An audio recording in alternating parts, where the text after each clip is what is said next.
Hi everyone. இன்னைக்கு plus 2 physics electrostaticsல capacitor in series and parallel combination discuss பண்ண போறோம். So seriesலயும் parallel combinationsலயும் capacitance உடைய formula என்ன வரும் அப்படிங்கறது தான் நம்ம discuss பண்ண போறோம். ஓகேங்களா? அதுல first one capacitor in series. So அப்போ நம்ம first we can take a three capacitors. அதோட capacitance value C1, C2, C3. So இந்த 3 capacitors நம்ம சீரியலா கனெக்ட் பண்ணிருக்கோம் 1 by 1 கண்டினியூஸா கனெக்ட் பண்ணோம் அப்படினா that is series. So battery Vங்கிற potential உள்ள voltage உள்ள பேட்டரியோட நம்ம கனெக்ட் பண்ணிருக்கோம். ஓகேங்களா? அப்ப C1, C2, C3 are capacitance of a capacitor connected in series. V is the battery voltage. So இப்போ நம்ம பேட்டரியில கனெக்ட் பண்ண உடனே இங்க பேட்டரியில இருக்கக்கூடிய நெகட்டிவ் டெர்மினல்ஸ் உள்ள எலக்ட்ரான் என்ன ஆகும்னு வந்தீங்கன்னா சர்க்யூட்ல ஃப்ளோ ஆகும். ஸோ சர்க்யூட்ல ஃப்ளோ ஆகும்போது இங்க C3ல நமக்கு மைனஸ் சார்ஜர் கொடுக்கும். ஓகேங்களா? ஸோ அப்போ அதே மாதிரி இங்கேயும் C2ங்கிற சர்க்யூட்ல ஃப்ளோ ஆகும்போது C2ல ஒரு சைடு அதாவது ரைட் சைட் பிளேட்ல எல்லாமே நமக்கு என்ன ஆகும்னு பார்த்தீங்கன்னா மைனஸ் சார்ஜ் நெகட்டிவ் சார்ஜஸை வந்து ஃப்ளோ பண்ணும். ஸோ இங்கே நம்ம என்ன பிரின்சிபல் யூஸ் பண்ண போகிறோம்னு பார்த்தீங்கன்னா எலக்ட்ரோஸ்டாட்டிக் இண்டக்ஷன். ஸோ கான்டாக்ட் இல்லாமலே நமக்கு என்ன ஆகும்னா சார்ஜஸ் வந்து இன்டியூஸ் ஆகும். அப்போ இங்கே நெகட்டிவ் சார்ஜஸ் இருக்கிறதுனால இதோடைய லெஃப்ட் சைட் பிளேட்டில் நமக்கு என்ன சார்ஜஸ் இன்டியூஸ் ஆகும்? பாசிட்டிவ் சார்ஜஸ் இன்டியூஸ் ஆகும். அட் த சேம் டைம் இங்கே வந்து நெகட்டிவ் சார்ஜஸ் இருக்கிறதுனால C2ஓட லெஃப்ட் சைட்லையும் நமக்கு என்ன ஆகும்? பாசிட்டிவ் சார்ஜஸை இன்டியூஸ் பண்ணிவிடும். C1 பிளேட்லேயும் என்ன ஆகும்? நமக்கு பாசிட்டிவ் சார்ஜஸை இன்டியூஸ் பண்ணிவிடும். ஸோ அப்போ கெப்பாசிட்டருடைய பிரின்சிபல் என்னன்னு பார்த்தீங்கன்னா எலக்ட்ரோஸ்டாட்டிக் இண்டக்ஷன். ஓகேங்களா? ஸோ அப்போது பேட்டரியில இருந்து எலக்ட்ரான்ஸ் ஃப்ளோ ஆகுது. ஸோ ஃப்ளோ ஆகும்போது சர்க்யூட் வழியாக C3, C2, C1 பிளேட்டோடைய right side பிளேட்டில் நமக்கு எலக்ட்ரான்ஸ்லாம் வந்து ஸ்டோர் ஆகும். ஸோ அதுக்கப்புறம் சர்க்யூட் வழியாக பேட்டரியோட பாசிட்டிவோட வந்து அது கனெக்ட் ஆகிடும். ஓகேங்களா? எலக்ட்ரான்ஸ் வந்து பாசிட்டிவோடைய ஜாயின் ஆகிடும். ஸோ இங்கே எலக்ட்ரோஸ்டாட்டிக் இண்டக்ஷனுங்கிற பிரின்சிபலை யூஸ் பண்ணும்போது இங்கே எலக்ட்ரான்ஸ் நெகட்டிவ் சார்ஜஸ் இருந்து அப்படின்னா அதுக்கு ஆப்போசிட்டான சார்ஜஸ் பாசிட்டிவ் சார்ஜஸ் வந்து C3 பிளேட்டோடைய லெஃப்ட் சைடில் நமக்கு ஃபார்ம் ஆகும். அதே மாதிரி C2 பிளேட்டோட லெஃப்ட் சைடு C1 பிளேட்டோட லெஃப்ட் சைடில் நமக்கு பாசிட்டிவ் சார்ஜஸ் வந்து என்ன ஆகும்னு பார்த்தீங்கன்னா இன்டியூஸ் ஆகும். ஸோ அப்போது இங்கே சார்ஜஸ்லாம் வந்து ஈக்குவலாக இருக்கும். எத்தனை நெகட்டிவ் சார்ஜஸ் இருக்கோ அது சேம் சார்ஜஸ் தான் பாசிட்டிவும் என்னாகும்? இன்டியூஸ் ஆகும். அப்போது ஒவ்வொரு கெப்பாசிட்டர்லையும் ஸ்டோர் ஆகக்கூடிய சார்ஜஸ் வந்து எப்படி இருக்குன்னா சேம் அமௌண்ட் ஆஃப் சார்ஜஸாக தான் இருக்கும். அப்போ இங்கே Qங்கிறது சேம், அதாவது கான்ஸ்டன்ட் வேல்யூ. அப்போது பொட்டென்ஷியல் பார்த்தீங்க அப்படின்னா C1, C2, C3ங்கிற 3 கெப்பாசிட்டர்ஸ் உடைய கெப்பாசிட்டன்ஸும் டிஃப்ரெண்ட்டாக இருக்கும். C1க்கு ஒரு கெப்பாசிட்டன்ஸ் வேல்யூ, C2, C3 அப்படிங்கும்போது டிஃப்ரெண்ட் கெப்பாசிட்டன்ஸ் வேல்யூ இருக்கிறதுனால the voltage across the capacitor C1 is V1, C2 is V2, C3 is V3.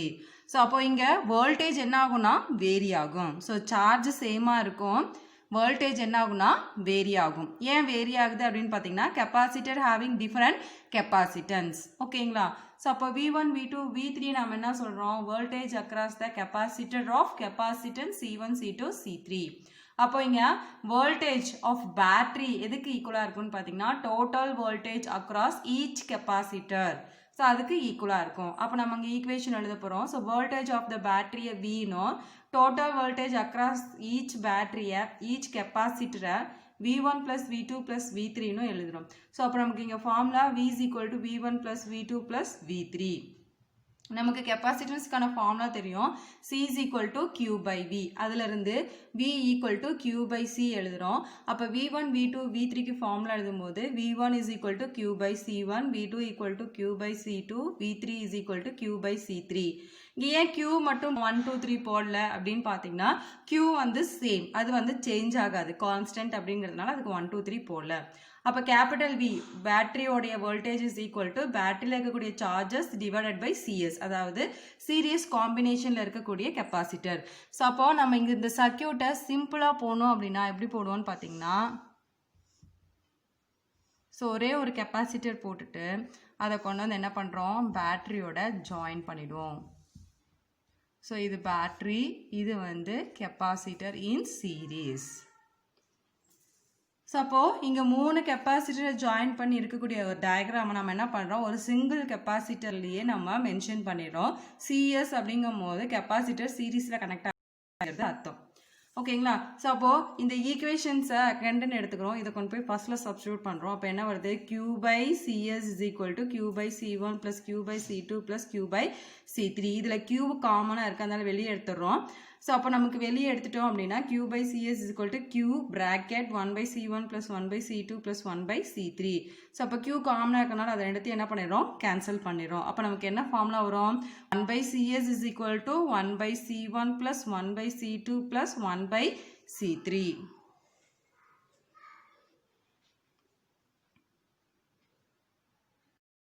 So, அப்போ formula 1 by C is equal to 1 by C1 plus 1 by C2 plus 1 by C3. This is the resultant capacitance of the capacitors connected in series. So, இதுக்கான definition நம்ம எழுதணும் அப்படின்னு பார்த்தீங்கன்னா, the inverse of the equivalent capacitance. So, 1 by CS தான் நம்ம என்ன சொல்கிறோம்னா inverse அப்படின்னு சொல்கிறோம். So, inverse of the equivalent capacitance CS of the 3 capacitors connected in series is equal to the sum of the inverse of each capacitance. So, இந்த 1 by C1 plus 1 by C2 plus 1 by C3 தான் அவங்க என்ன சொல்கிறாங்கன்னு பார்த்தீங்கன்னா sum of the inverse of each capacitance. So, இதுதான் வந்து capacitor in series-கான definitions. equivalent capacitance-கான definition. ஓகேங்களா? So அப்போது நம்ம சீரீஸில் கனெக்ட் பண்ணும்போது எது கிரேட்டர் வேல்யூவாக இருக்கும், 1 by CS-ஆ இல்லை இந்த சம் ஆஃப் த கெப்பாசிட்டன்ஸ் இருக்கா அதா அப்படின்னு பார்த்தோம்னா நமக்கு இந்த sum of the inverse of each capacitance தான் வந்து கிரேட்டராக இருக்கும். ஸோ அப்போ 1 by CS-ங்கிறது லோ வேல்யூவாக தான் இருக்கும். ஓகேங்களா? ஸோ அப்போது இந்த equivalent capacitance CS is always less than the smallest individual capacitance in the series. ஓகேங்களா?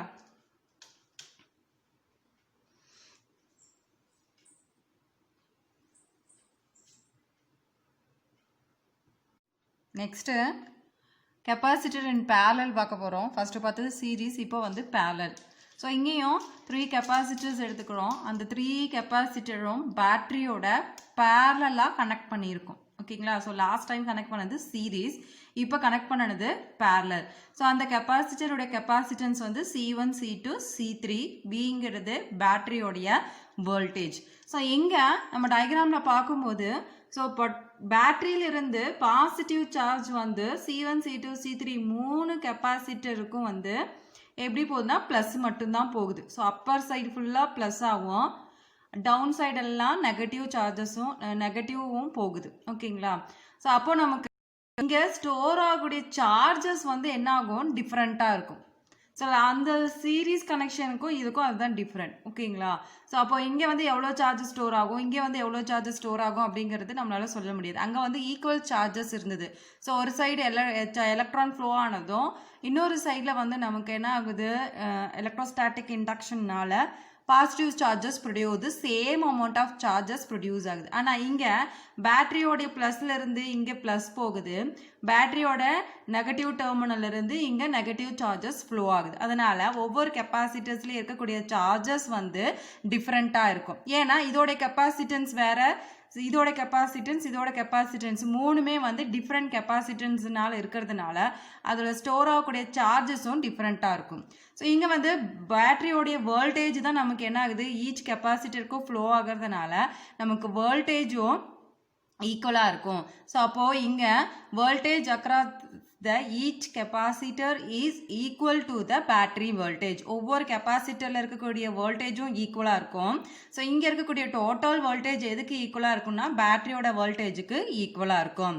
நம்ம ஏற்கனவே சொல்லிட்டோம், கெப்பாசிட்டன்ஸ் வந்து டிஃப்ரெண்ட்டாக இருக்கிறதுனால அதில் ஸ்டோர் ஆகக்கூடிய சார்ஜஸும் எப்படி இருக்கும், டிஃப்ரெண்ட்டாக இருக்கும், அது சேமாக இருக்காது.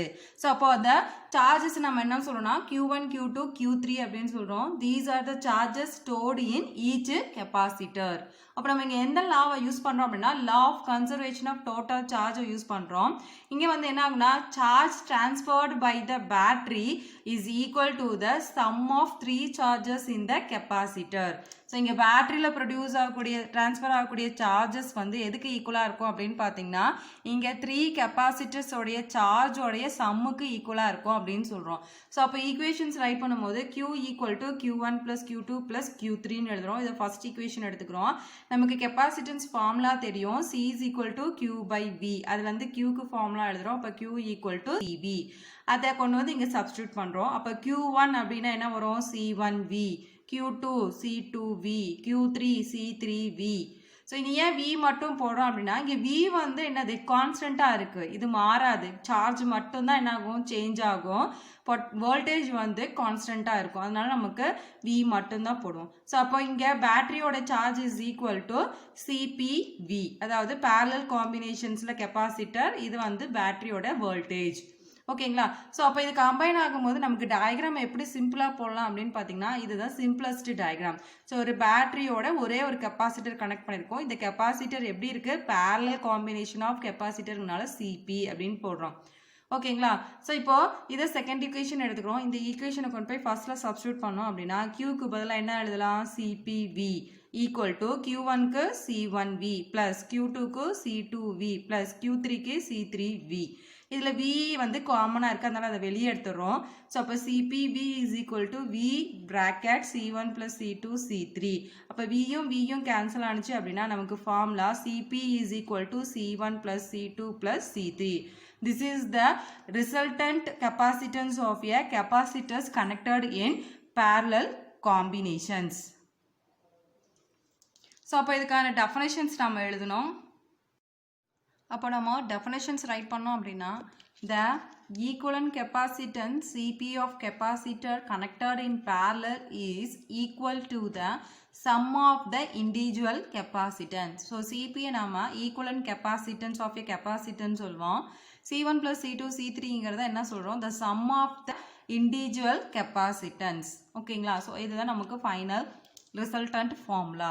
ஸோ அப்போது இங்கே வந்து நமக்கு பேரலாக கனெக்ட் பண்ணும்போது C3 வேல்யூ கிரேட்டராக இருக்குமா இல்லை C1 + C2 3 வேல்யூ கிரேட்டராக இருக்குமா அப்படின்னு பார்த்தோம்னா இண்டிவிஜுவல் கெப்பாசிட்டரை கம்பேர் பண்ணும்போது ரிசல்டன்ட் ஈக்குவலண்ட் கெப்பாசிட்டன்ஸ் தான் கிரேட்டராக இருக்கும். ஓகேங்களா? இண்டிவிஜுவல் கெப்பாசிட்டன்ஸை விட equivalent capacitance have a greater value. So இதிலே வந்து உங்களுக்கு சீரீஸ் பேரலுக்கு டிஃப்ரெண்ட் கேட்டாங்க அப்படின்னு பார்த்தீங்கன்னா நமக்கு கெப்பாசிட்டர் இன் சீரீஸ் அப்படிங்கும் போது வோல்டேஜ் சேமாக இருக்கும்,